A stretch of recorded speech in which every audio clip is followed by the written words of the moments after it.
दोस्तों, तस्करी की तो तमाम विधाओं को आपने सुना पढ़ा होगा, लेकिन एक विधा आपके सामने मैं रख रहा हूं।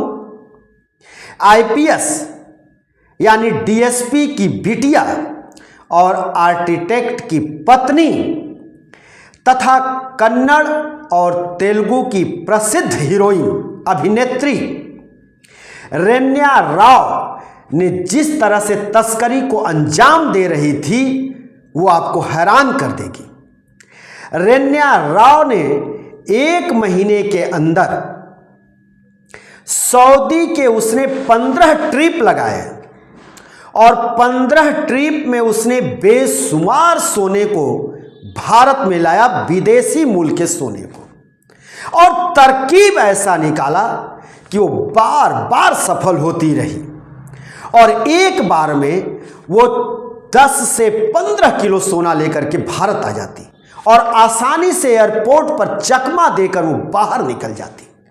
सुरक्षा व्यवस्था को धत्ता बताती और सुरक्षा व्यवस्था में भी उसने पोल कर दिया था अपने एक सातिराना दिमाग से। जी हां, रेन्या राव एक फिल्म जगत की दक्षिण की माने जानी हस्ती। कुछ ही दिनों पहले उसने शादी की थी आर्किटेक्ट से, लेकिन चस्का इसको तस्करी का, और तस्करी का चस्का ऐसा कि 1 ही महीने में सऊदी के इसने 15 ट्रिप लगा दिए और आखिरी के 15 दिन में 4 ट्रिप लगा दिया। और ये सोने को भारत लाने का जो व्यवस्था और जुगाड़ बनाया वो भी काफी हैरान करने वाला है।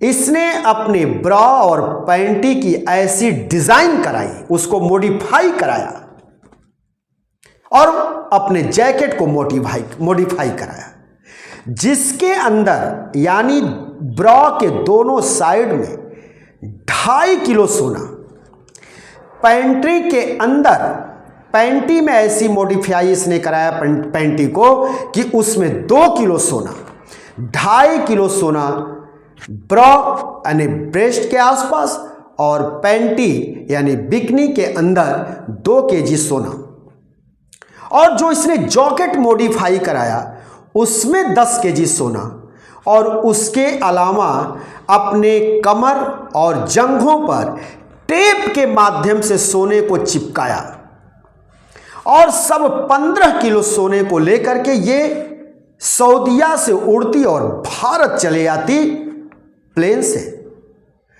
और पूरी जांच व्यवस्था को वहां पर धत्ता बताती और बाहर आजादी से निकल आती और सोने को उसके गंतव्य तक पहुंचा देती, जिसके एवज में इसको एक बार में 10 से 15 लाख रुपए मिलते, जो इसके ऐशो आराम के लिए काफी हुआ करता था।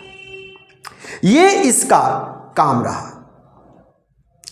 पकड़ी कैसे गई ये तस्कर, हाई फाई तस्कर। इसने पिछले दिनों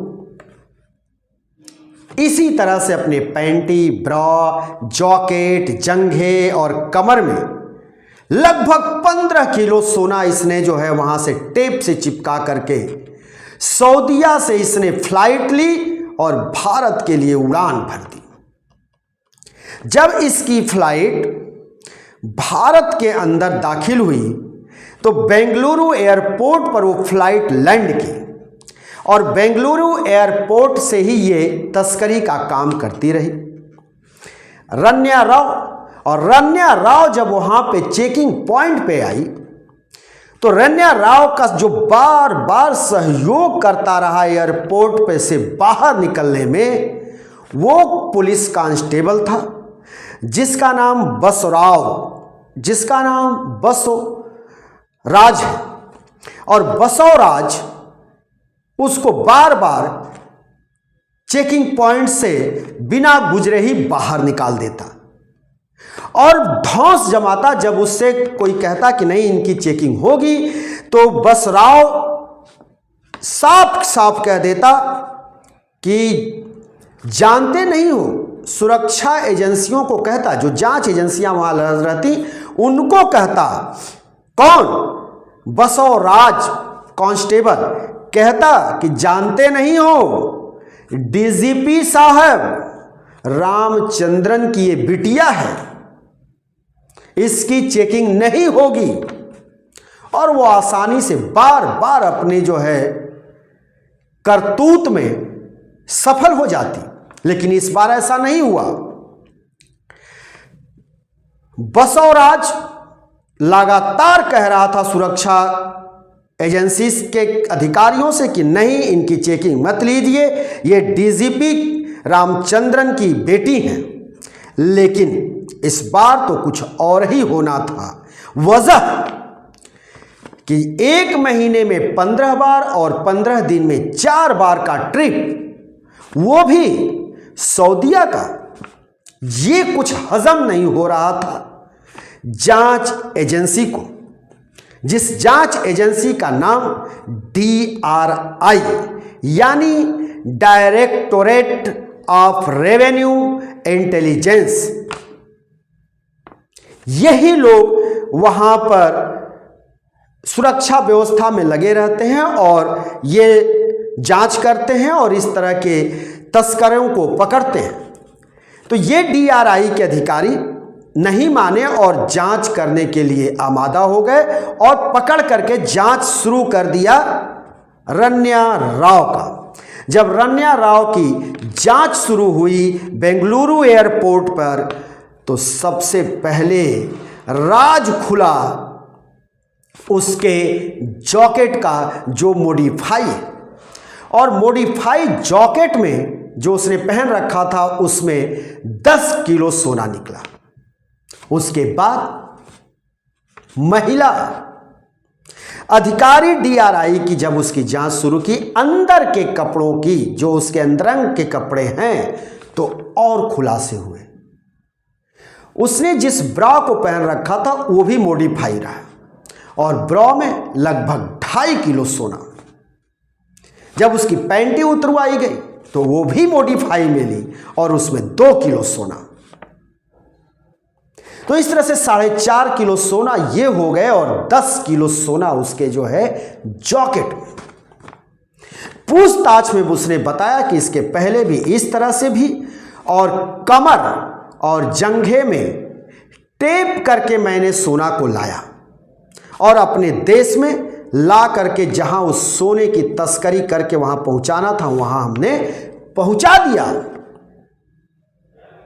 जब पुलिस और जांच एजेंसी ने उससे कड़ाई से बात की, जांच शुरू की, तो उसने कहा कि ये जो तस्करों की टीम है वो मुझे ब्लैकमेल कर रही थी और हमसे ये काम करवाया जा रहा था, मुझे नहीं मालूम। लेकिन जांच एजेंसी ने 1962 के कस्टम एक्ट के तहत इस फिल्म अभिनेत्री रन्या राव को गिरफ्तार कर लिया और सलाखों के पीछे भेज दिया। उधर जब इस बात की खबर रन्या राव के पिता IPS रामचंद्रन को पहुंची, तो उन्होंने जो बात कही वो भी हैरान करने देने वाली है। IPS रामचंद्रन ने कहा कि ये रन्या राव की जो ये खबर आ रही है उसके बारे में मुझे पूरी तरह से जानकारी नहीं है, क्योंकि रन्या राव हमारी अपनी बेटी नहीं है, वो सौतेली बेटी है। यानी IPS DGP रामचंद्रन की दूसरी पत्नी की वो बेटी है और इसने अभी मात्र 2 महीने पहले एक आर्किटेक्ट से इसने शादी किया था। और रन्या राव के आवास पर इसने जो है एक फ्लैट भी ले रखा है हाई प्रोफाइल, और जब उस पर जांच एजेंसियों ने रेड मारी तो वहां से भी कई बक्से मिले, कई अलमारियां मिली और उसमें से करोड़ों रुपए के जेवरात, सोने और पैसे मिले। तो ये सब कुछ पुलिस और जांच अधिकारियों ने जब्त कर लिया। उस फ्लैट को सीज कर आगे की कार्रवाई की जा रही है और अब वो सलाखों के पीछे पहुंच गई है। तो तस्करी का ये नया राज, नया खुलासा आपके सामने हमने किया। हम फिर किसी दूसरे वीडियो में आपके सामने मुखातिब होंगे। तब तक के लिए शिवमूर्ति दुबे को दीजिए इजाजत।